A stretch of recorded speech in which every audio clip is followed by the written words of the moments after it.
আসসালামু আলাইকুম। অব্যয়ীভাব সমাসে আপনাদের আরও একবার স্বাগতম।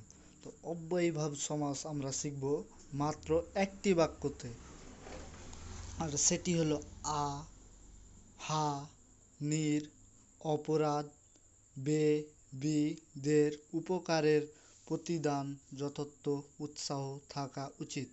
আহানির অপরাধ বেবিদের উপকারের প্রতিদান যথার্থ উৎসাহ থাকা উচিত। আর এই বাক্যর মাধ্যমে আমরা শিখে যাব অব্যয়ীভাব সমাস। যদি আমরা কোনো সমাসের প্রথমে আ, হা, নির, বে, বি, উপ, প্রতি দেখতে পাই, তাহলে সেটি হয়ে যাবে অব্যয়ীভাব সমাস। যেরকম আমরণ, হাঘর, নিরামিষ, বেহায়া, বিশৃঙ্খল, উপগ্রহ, প্রতিদান, এগুলোই হচ্ছে অব্যয়ীভাব সমাস।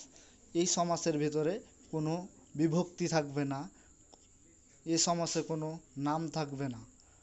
আর এরপরে আপনাদের জন্য নতুন নতুন ভিডিও আনার জন্য আমাদের চ্যানেলটি সাবস্ক্রাইব করুন এবং সকলকে আরও একবার সমাজ ক্লাসে ধন্যবাদ এবং বেল আইকনে ক্লিক করুন যেন আপনাদের জন্য নতুন নতুন আরও ভিডিও আনতে পারি। সবাইকে ধন্যবাদ।